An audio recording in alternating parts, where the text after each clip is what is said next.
I'm good at wine, but what I'm really, really good at is people. And having that absence in my life really made me appreciate it more. And so I came back, and when this opportunity to come into Bianca came to fruition, I grabbed it with excitement and real drive and passion, being like, I am holding on. Made me appreciate what I have and what I had and what's to come.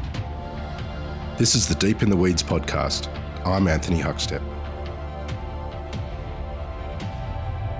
Some say the hospitality industry is a place where misfits gather, where those with a busy, creative mind, those with a need to form part of a team, those looking to fit in, and those looking to bring happiness to many can find a home. Figuring out where you fit within such a vibrant and colourful sector is part of the journey for many.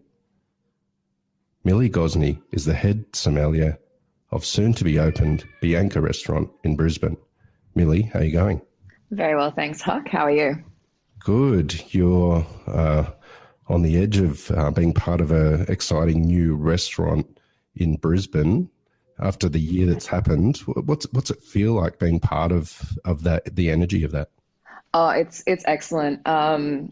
I took time out of the scene, out of the hospitality scene in essence, for about 8 months post lockdown. So I was repping for Adley Clark Fine Wines, and I was really missing being part of an actual restaurant. And so to come back into that has been really exciting, and to see the birth of a new restaurant is, again, something that I've done before, but something that is truly just exciting and inspiring. You mentioned briefly that you had moved into repping for a company after COVID started and the lockdown. Take us back to before that time. You were working at Arc and part of a really exciting restaurant for Australia. Tell us what it was like working there, and then sort of what unfolded. Oh, Arc was truly one of my most formative experiences. I say that personally, but I'm sure that I could speak for many when it comes to that team. It was truly incredible. Being there from, the ground up, and conception was just, was really, truly an amazing experience. And it came with a lot of challenges, and it came with a lot of creativity, laughter, joy, sadness, fights, all the things that happen when you are building a restaurant. But we were such a strong team. And I think that was very much reflected in the way that we dealt with the patrons and our regulars, and the energy of the place. We had it was a really special energy at Arc, for sure. And to be part of somewhere that was in a spotlight, such a strong spotlight at the time, I think was quite new for every single one of us who were in a management position. I think we were all kind of in over our heads a little bit. So we were all there just being like, holy shit, this is amazing, but also what are we doing? But it was just an incredible learning experience. And I think we're all extremely grateful for that experience and to have had that, for sure. Tell us a bit about the wine program that you had there. The food obviously was, leading the way of the new wave of Australian dining, and the wine menu did as well. Tell us about that front of house experience that you guys were delivering.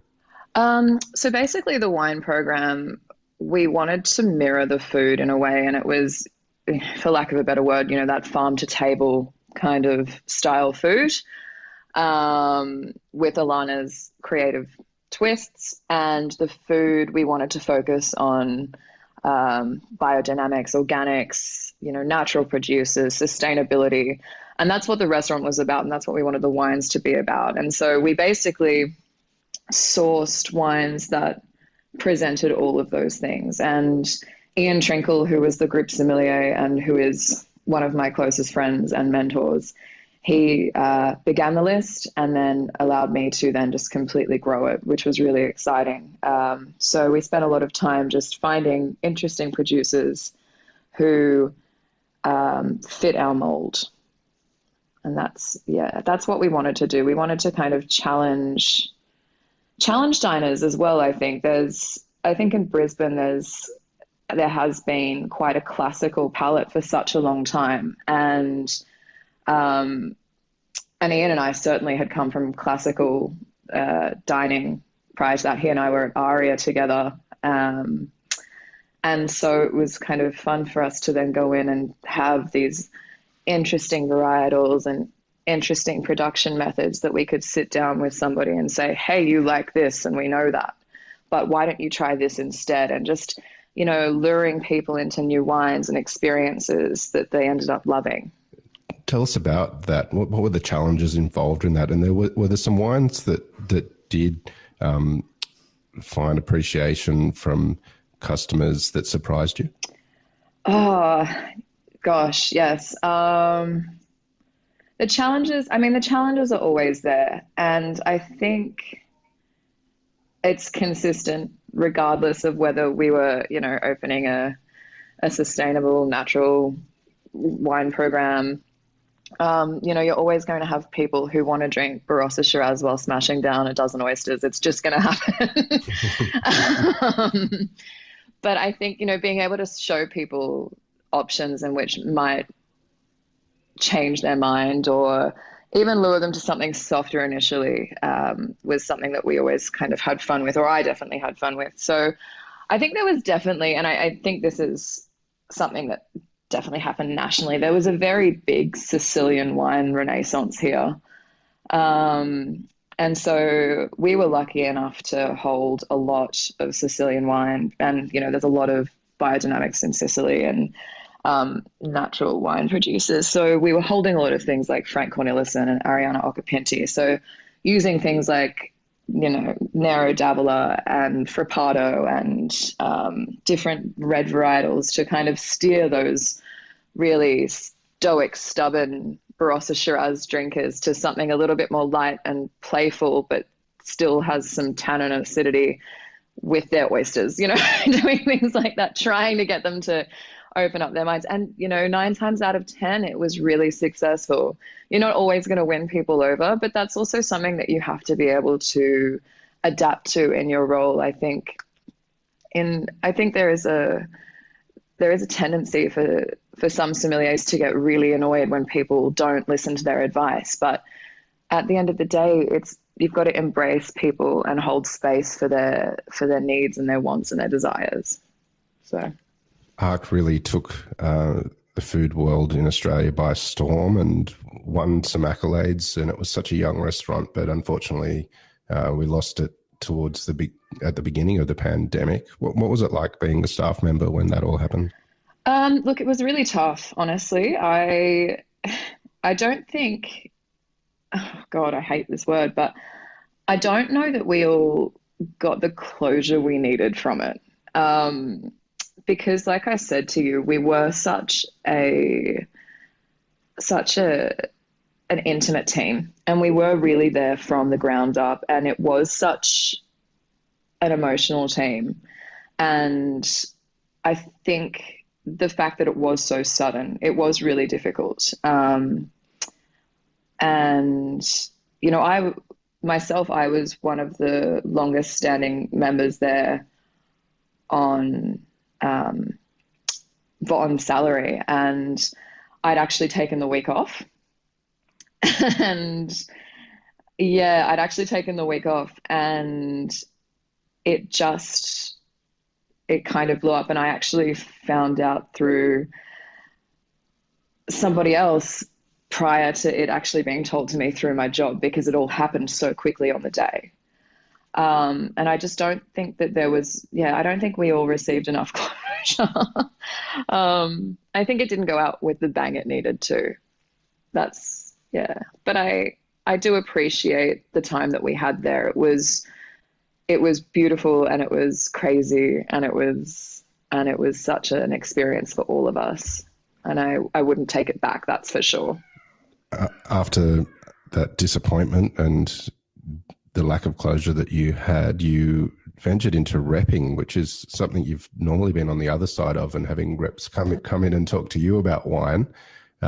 What was it like being a sommelier, dealing with reps and then turning the tide on that and becoming one yourself? Oh, look, for me, it was actually quite difficult, and that's essentially why I ended up leaving as well, leaving repping, because um, I am I'm a people person, and that's how I found myself in becoming a sommelier, and that's how I found myself in love with hospitality. And yes, you do get to deal with people when you are a rep, but it's in a very different capacity. Um, And so what I did try to do was I tried to be the best rep I possibly could be by taking the experiences that I'd had with reps as a sommelier and then turning those on their heads and trying to create an experience that I would have wanted if I was a sommelier from a rep. Um, but it isn't for everybody, and I'm not one of those people. I honestly have such an appreciation now. I mean, I always did have an appreciation for reps, but now I have like tenfold. It's quite an isolated job. I spent a lot of time on the road on my own, um, you know, trying to be everywhere at the same time and going into venues after they'd been closed for X amount of months with no income, being like, "Hi, would you like to buy some wine?" I know you haven't made money for this long, but hey. Um, so yeah, I definitely wasn't cut out for it, but I worked for an incredible company with an incredible portfolio. I was so very, very lucky in that sense. And again, I wouldn't change it. It has given me just something to add to my belt and to, another appreciation for our industry and the people that make up our wonderful world of hospitality. You've got a really rich career history, from some wonderful venues, but you don't leave school and just become a sommelier. Take us back to the early days when you first started in the industry and what lured you. Um, well, I mean, so when I was one of those kids in high school who just needed to work. I had a really strong work ethic, and I grew up on the Sunshine Coast in Noosa.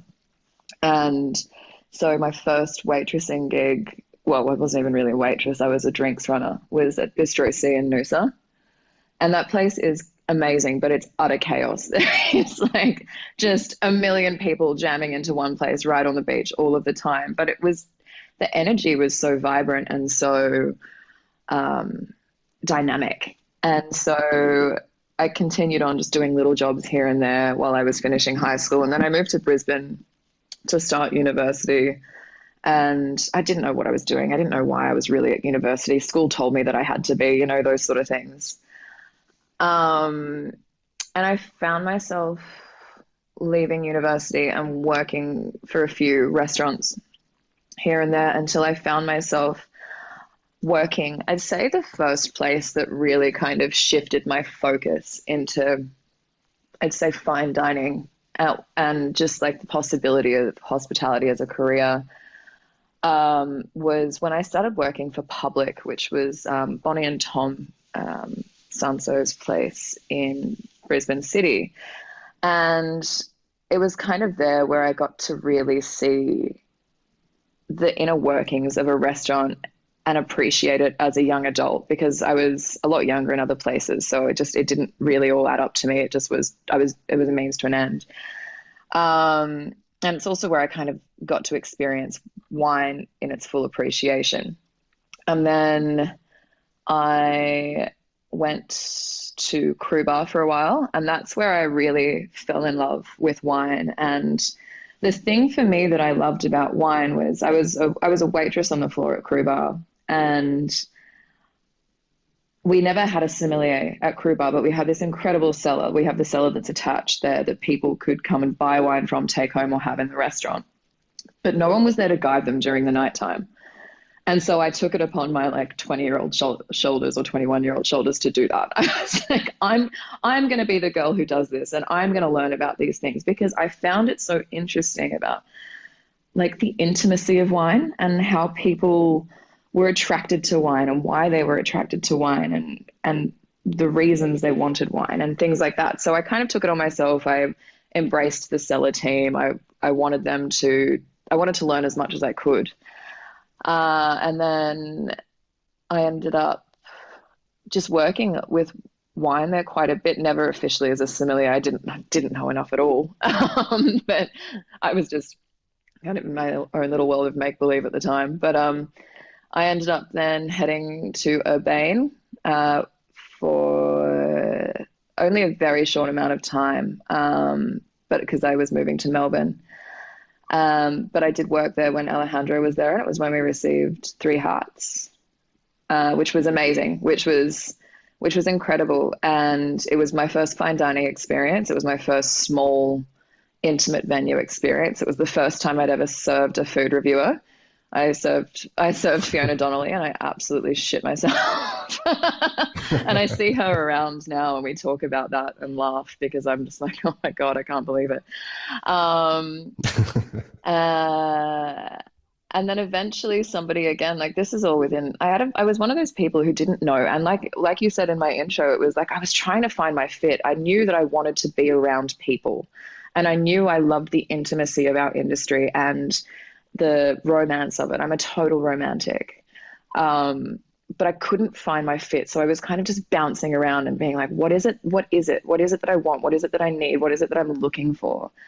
And then I was asked to assist with a wine list at the Emporium Hotel. And that was when I was like, oh, I think this is what I want to do. I want to work with wine. So I did that for a while, and then I took a hiatus from Brisbane and moved to Melbourne for 4 months, and just took a break for a while, and then came back, and I was approached by the manager of Aria, and he said, we're looking for a sommelier. Do you want to come in? And I just went, yeah, sure. So I did, and that's where I met Ian. And Ian, I can say, is the most influential person I've had in my career. He was so patient and kind and gentle, and he also taught me so much. And that industry, like that's what I should say, fine dining industry, also taught me so much. And I feel very lucky to have been a part of that kind of white tablecloth, 4 forks, 4 knives, tiny spoon services, because I don't know that that's going to exist forever in our country. And I feel very lucky to have been there, because I think everybody needs to experience everything, and especially with how dynamic our current state of hospitality is in this country. Everything is modern and new and fun and fresh and sexy. But to have those basics there for me was really great. And that wine program was just something so incredible to work with. And Solotel were extremely nurturing. And so I was with Aria for about a year, and then they asked me to go and basically be an assistant somm at Barangaroo House when they opened Barangaroo. And I said, yeah, sure, why not? I'm not. Like, I wanted to experience everything. I wanted to find, if I had an opportunity, I was going to take it. And I was really lucky in that sense. Ian really pushed me to do that, and I'm really glad that he did.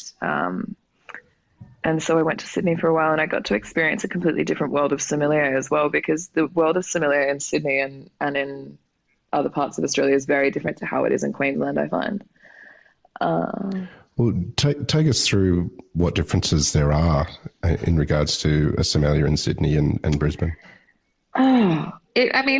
At the end of the day, we're still all doing the same job, and we're all still doing the same, we're all there for the same purpose. But there is a sense of, it's Queensland, we're laid back. And, we're not all suits and ties here. Some of us are, but that was something that I found really interesting when I got down there. I was like, oh, right. And especially being a part of a big group. And we did have, obviously being from Aria, we did, have the whole suit and tie thing, but it was very much something that was way more concentrated in Sydney. And there was a really big focus in Sydney about, your pins and your knowledge, like your study and your certificates and things like that. Whereas Brisbane, yeah, we definitely have that to an extent, but it's also about the experience being created, and we focus really heavily on that, I find. And that's something like, and I mean, my colleagues in Sydney are just as good as creating experiences. That's in no way what I'm saying that they're not, but I find that here it's, yeah, there's less focus on accolades and more focus on like your people skills. The art of the sommelier is quite a magical thing when they get it right, but it can also be quite intimidating for the guest who doesn't know much about wine. What's your take? What makes a great experience from a sommelier? Look, this is kind of going off what we just finished talking about. My idea of a sommelier is not necessarily what everyone believes a sommelier to be, but for me, I want everybody to feel extremely comfortable, and I don't want to intimidate anybody. I'm not here to tell you that you're wrong. I'm not here to make you feel like my 300 bottle wine list is something that you're not going to be able to navigate, and that if you ask me a question that you're stupid. And I really struggle with the idea that some sommeliers could make people feel like that, because that's not what we're here for. We're here to enlighten people when it comes to wine choices and enhance experience. Like, we're here to make people enjoy themselves. So for me, and this is how I pride myself on service, is that I want every single person who comes into the dining room to feel like they are the only people in the room, and that this whole experience is catered to them, and that I am there for them, and that whatever they need, I can assist them with, and that nothing is too much.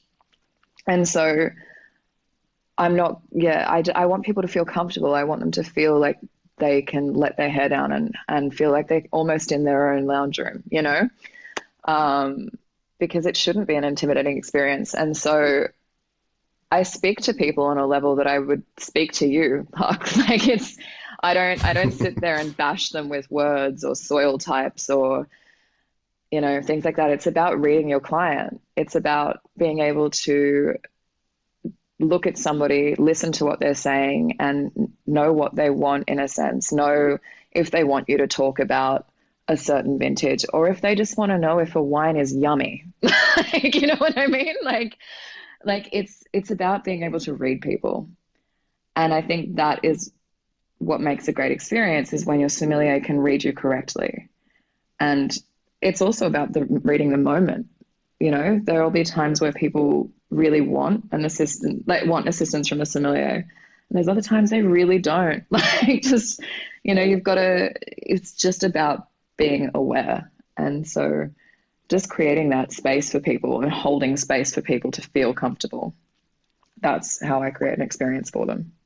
COVID aside, Brisbane has really evolved quite beautifully in the last 5 to 10 years in regards to food and wine, and with some really exciting restaurants. And you've been part of that. What's it been like being part of that mix? And how do you describe Brisbane's food culture to people? Dynamic. We are dynamic, and we are, I think we're really resilient, because for so long people have been like, oh, Brisbane, you're from Brisbane. Even when I was working in Sydney, occasionally clients would be like, oh, you're from Brisbane. And I'd be like, oh, come on. And I think that resilience to keep pushing and not letting people kind of bring us down. And now, I mean, we're thriving, and it's so exciting to be a part of that. And, you know, it feels almost like a giant family when you see everyone in Brisbane succeeding. You know, there's no one really there tearing each other down because they're unhappy that someone else is opening a new restaurant. It's like, hell yeah, look at you go. Look at us building a bigger hospitality community here. Look at us creating this industry and this empire. Like, let's go. And it's really, really exciting. You are a part of the new restaurant opening soon called Bianca, part of Ben Williamson's group. He's been a pretty big influence on Brisbane's dining landscape in the last decade. Tell us how that position came about for you. So when I served Ben during the ARC days, I've met Ben a few times here and there.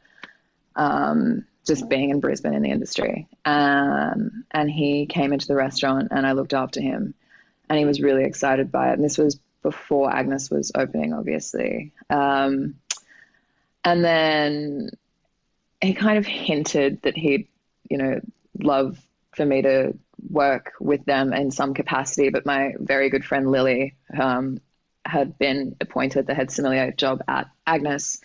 And I was really comfortable at Arc. I was, that was my baby. Arc was my baby. So I was like, I'm not leaving that. So I don't know, it was always something that was in the back of my mind. If I were to work for another group, it would have been for those guys, for Ty and for Ben and for Frank. And then I was repping and I was seeing them a lot. And Bianca, they kept asking me, do you know anyone? Do you know anyone? And I'm sure it's the same in Sydney and in Victoria. Like, there is a shortage of hospitality staff at the moment. It is bleak and it is hard, and I salute anybody trying to appoint staff members at the moment because it is difficult. And so I kind of reached my point of realizing that I just wasn't the ideal rep for Dan, or the ideal rep at all. And so Ty had mentioned to me, if you know anyone, we're still kind of looking for someone at Bianca. And so I reached out to him and I said, hey, are you still looking for somebody? And he was. And that was that. So I started 2 weeks later and the rest is history. And now I am sitting there in our peachy paradise. The whole venue is this beautiful, like, peachy color, organizing wines and doing all the things that you do when you start a new wine program, unpacking a lot of boxes, doing a lot of stock takes, getting really dirty. All the glamorous parts of sommelier work they don't tell you about when you sign up for it. You mentioned that Arc was your baby, but in the back of your mind, you did think that, working for Ben Williamson's group was something that was appealing. Why was that? Again, it was just about their ability to expand, and they're playful. That group is playful, and their excitability, and they're so dynamic and fun. So when he did say that to me, I was very flattered initially, and I was like, if it wasn't for Arc as my baby, sure, but so yeah, it just happened the way it did.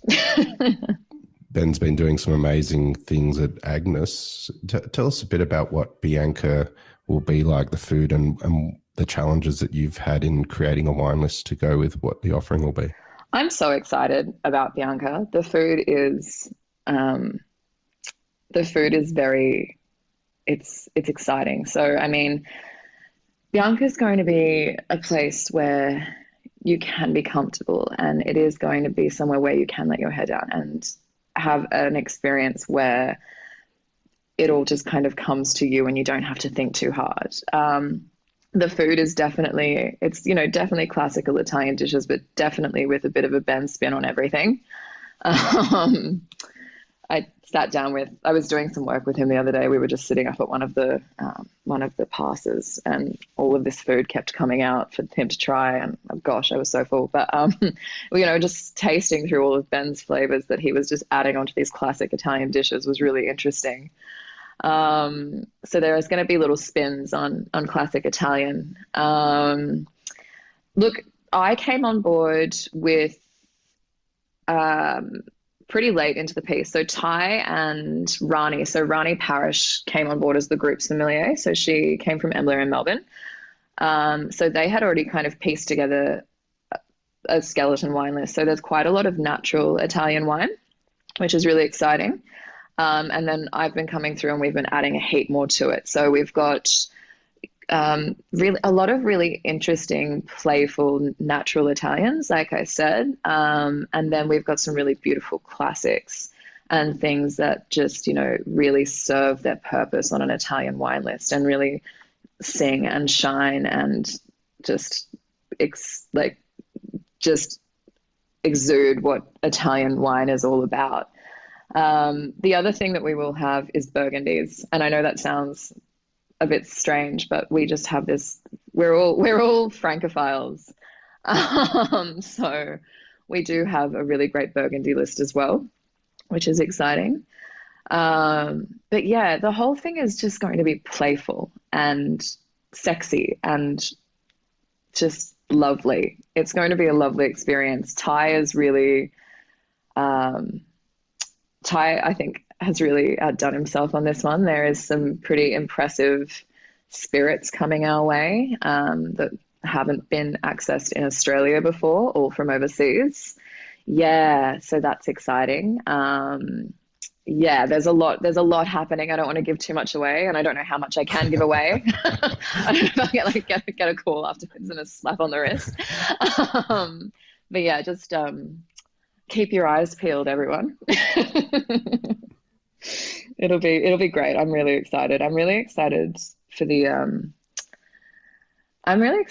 team as well, to be honest. The way that Sarah, our manager, who I think is an absolute powerhouse, has employed everyone, is really excellent. Everyone is like really wants to be there. Hospitality isn't a means to an end for them, which I think pre-COVID was a thing that existed for a lot of people, but now it's scaled so far back that people, like, you know, they are career hospos that we are now employing, and that's really exciting, and everyone's so enthusiastic. Yeah, so that's really exciting. Something else that you'll see from the group as well at the moment is the wine team is all females. So we're leading an all female wine team for the group sommelier Rani, and then you've got Lily from Agnes, then you've got Shelby from Same and myself from Bianca. So all females. So that's really exciting to be part of as well. With the fallout from ARC and your experience in repping and also being a hospo professional over the last year, has it changed you and changed your approach to your role? I think if anything, it just made me appreciate what I had more. And I think a lot of people can say that. Like I said to you, I'm a people person, and I realized that that's what I'm really good at. Like, I'm good at wine, but what I'm really, really good at is people. And having that absence in my life really made me appreciate it more.